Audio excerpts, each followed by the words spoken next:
Ya, halo teman-teman. Kali ini saya akan membahas beberapa checklist atau persiapan yang perlu teman-teman lakukan sebelum membuat aplikasi yang akan dipakai oleh banyak orang ya. Atau dalam hal ini saya buat judul Build for Billion Users. Ya, ini juga bisa dipakai buat teman-teman yang sudah mempublish atau merilis aplikasinya untuk uh, publik ya. Oke, sebagai intro, market market internet dan smartphone ini punya beberapa challenging issue ya. Pertama, uh, tidak meratanya koneksi ya. Pertama ya, selain itu juga slow, intermittent, dan expensive atau mahal ya. Kemudian juga device dengan berbagai screen, kemudian memori juga ada yang 1 GB sampai ke mulai ada yang mungkin sekitar 16 atau 18 GB RAM-nya. Kemudian prosesor juga beda-beda ya. Ada yang dari berbagai perusahaan ya. Oke. Kemudian yang terakhir juga ada limited opportunities untuk mengecas baterai untuk untuk pekerja-pekerja yang mobile ya. Mobile di sini dalam artian bekerja di luar ya, atau uh, di luar ruangan ya. Kemudian untuk membantu suksesnya hal-hal tersebut, saya merangkum beberapa poin untuk untuk teman-teman, untuk saya dan mungkin juga teman-teman akan lakukan ya. Beberapa diantaranya adalah oke.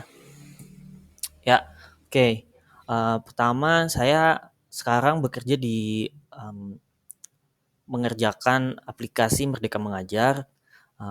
Ini mungkin presentase target user dan total user hingga 14 Juli 2022. Ya, target user kami adalah sekitar 3,7 juta. Dan total user ini baru sekitar 26,7%-nya. Jadi belum setengahnya ya. Oleh karena itu, ketika beta user kami sekitar awal tahun 2022, sekitar masih di bawah 100 ribuan, kami dari tim apps mengadakan recap development, apa saja yang perlu kami lakukan untuk menghandle banyaknya target user ya yang akan memakai aplikasi kita ya. Oke. Kira-kira seperti ini development checklistnya, ada 5 poin. Ya, pertama handle mix connectivity. Ya, di Indonesia sendiri beberapa daerah masih ada yang baru tercakup hanya dengan 2G connection. Nah, untuk mengimprove their experience mereka, kita perlu mensupport dan optimize aplikasi kita pada low speed connection dan juga mendukung offline working. Seperti apa? Oke. Nah, pertama kira-kira seperti ini ya.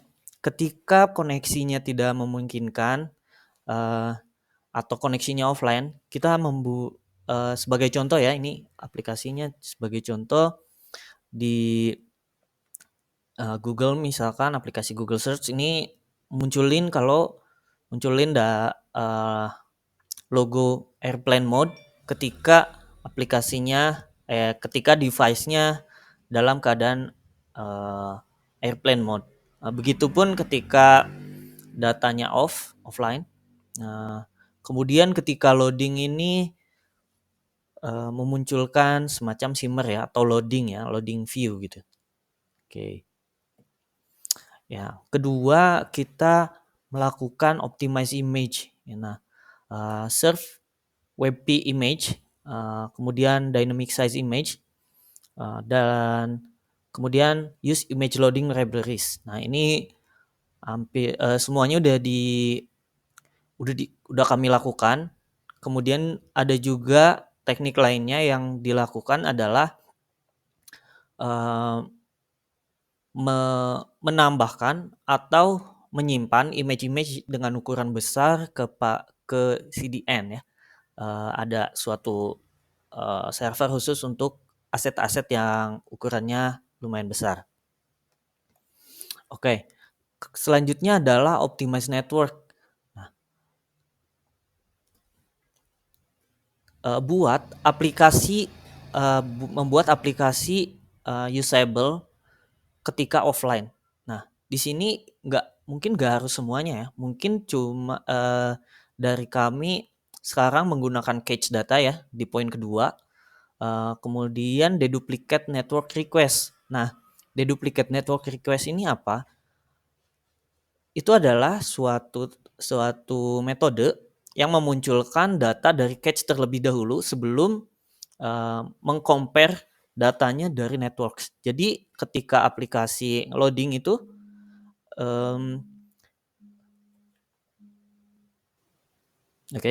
ya, jadi deduplicate network itu apa? Yaitu ketika aplikasi pertama dibuka, kita memakai dulu data dari cache yang sebelumnya sempat didapatkan ya dari sesi open aplikasi sebelumnya. Nah, ini sangat berguna. Jadi user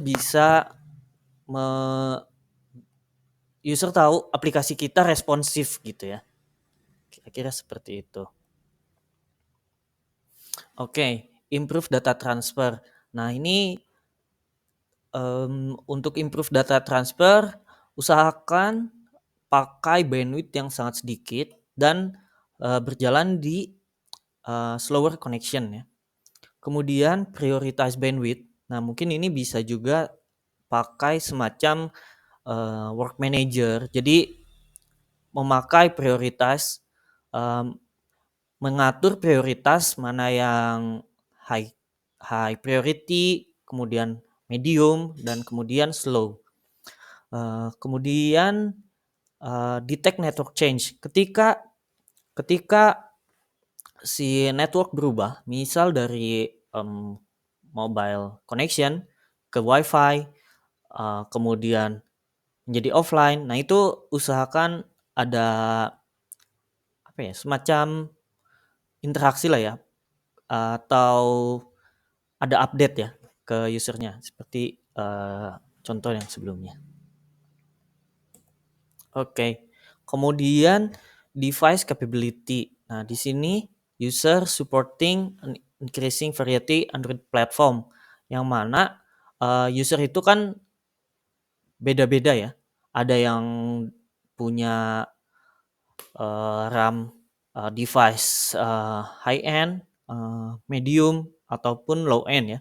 Nah, kita usahakan support di berbagai jenis device tersebut ya. Dan tentu saja screen size dan resolusi serta RAM juga. Oke, support multiple screen. Nah, untuk ini ada use density independent pixel atau DP. Kemudian test text, graphic on LDPI and BDPI screen densities. Kemudian test layout pada small and medium screen size. Nah, ini contohnya kira-kira ini di tampilan di small size, di sini di medium size, kira-kira seperti ini ya. Kemudian provide backward compatibility. Nah, set target SDK version dan min SDK version secara bijak ya. Jadi, kita nggak bisa maksain, pakai minimum SDK yang terlalu rendah atau karena mungkin, fitur-fitur yang kita perlukan itu membutuhkan, API yang nggak support ya di minimum SDK yang rendah. Kemudian gunakan Android Support Libraries, kemudian juga gunakan Google Play Service. Uh, ya, kemudian reduce memory efficiency for low cost device. Hindari proses-proses yang membutuhkan uh, proses yang panjang ya. Kemudian benchmark memory use. Setelah itu optimize for device running on Google Android Go Edition ya. Target Google Go Edition ini agak cukup sulit ya karena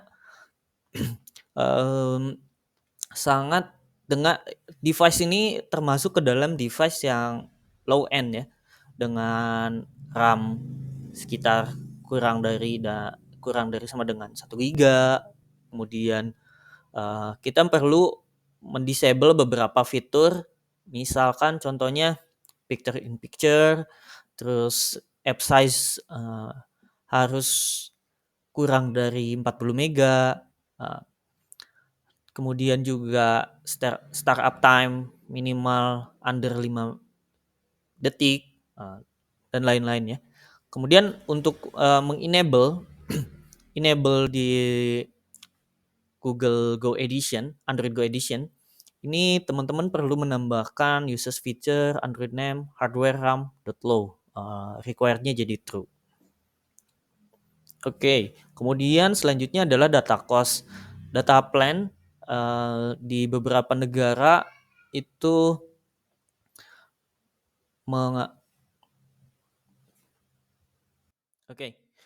data plan di beberapa negara itu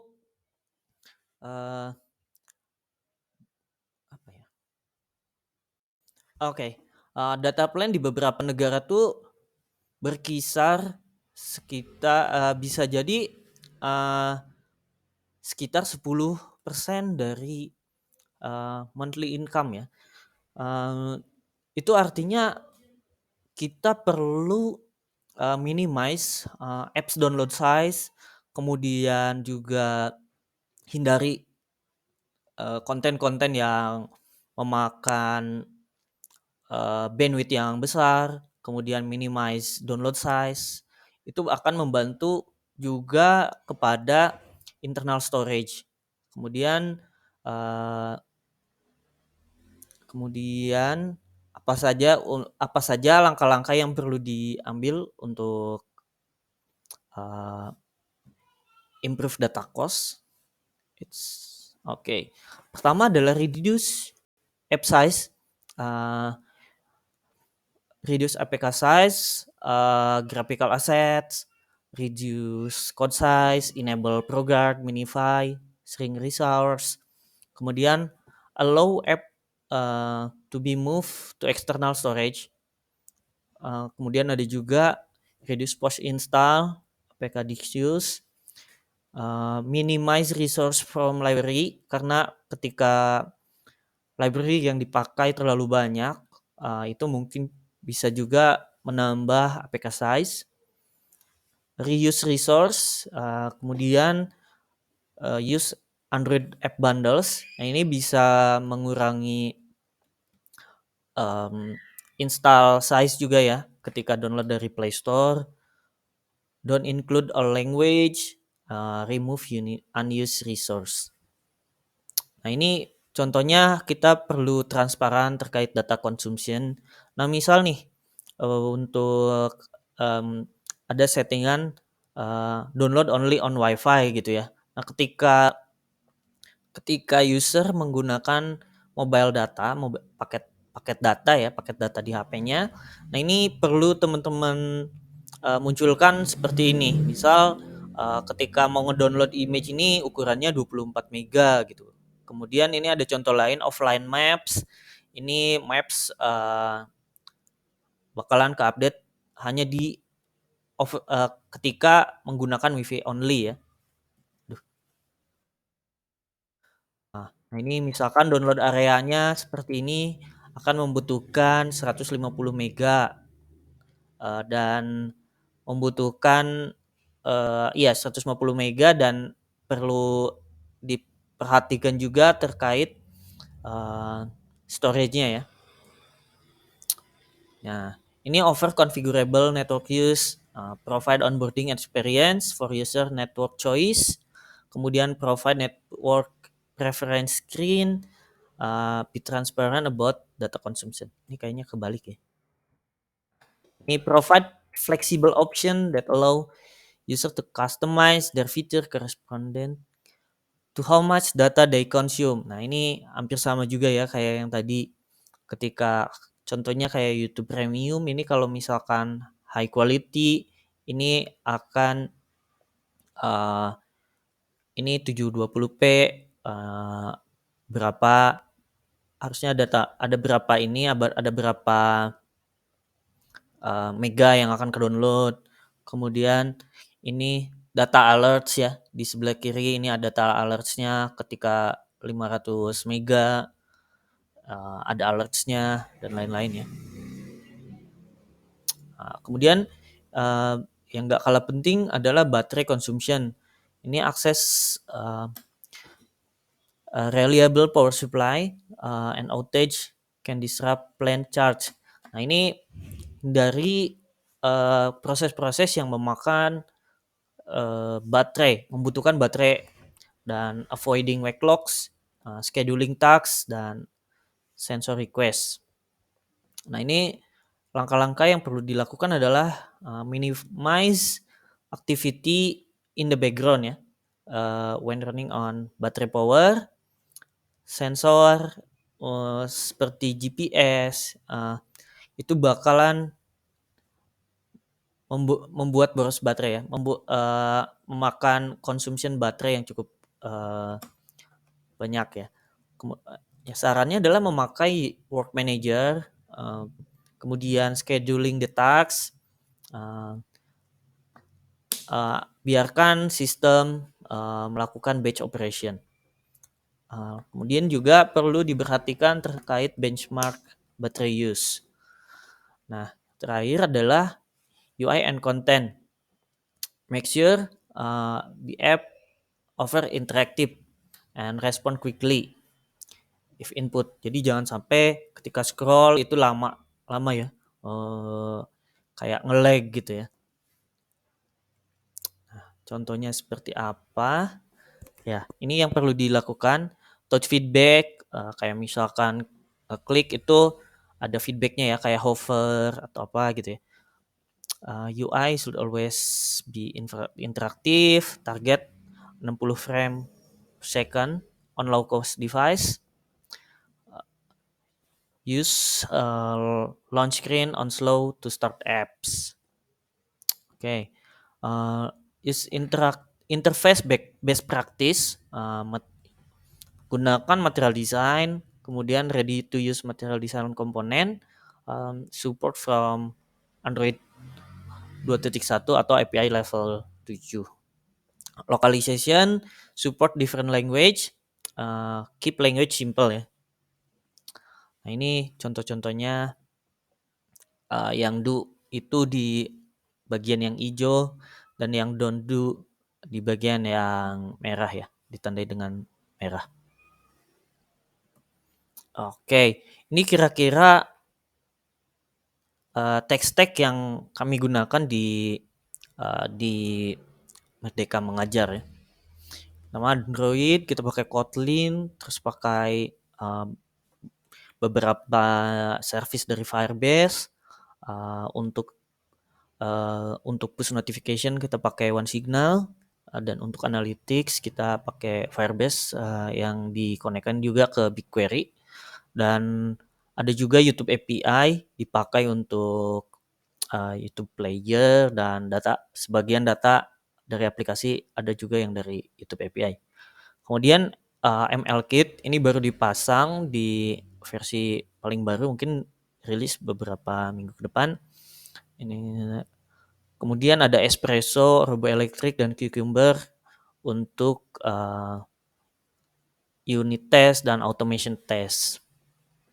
Oke, ini kira-kira strukturnya ada model array strukturnya, ada lib API, deep link, libcore, navigation, Google Service. Kemudian ini ada juga terkait fitur-fiturnya seperti ini. Kemudian kita menggunakan pattern MVVM with clean architecture. Ada kenapa kita menggunakan ini? Karena separation of concern, kemudian loss coupling, dan easy testable. Kemudian ini development workflow-nya, push code, kita bikin fitur, bikin branch, ketika udah beres bikin MR, kemudian masuk ke pipeline, ada checker, code quality, affected unit test, dan lain-lain. Kemudian request code review, ketika ada komen kita buat fix, bikin update MR-nya, ketika code review-nya udah di-approve, di-merge, develop pipeline akan menjalankan unit test, build APK, dan reporting. Ini kira-kira pipeline-nya. Ini merge request pipeline, merge to develop pipeline, kemudian release pipeline. Nah, ini kira-kira performance dari aplikasi Merdeka Mengajar. Saat ini crash free-nya 99,9% ya. Oke, terima kasih. Sekian dari saya. Wassalamualaikum warahmatullahi wabarakatuh.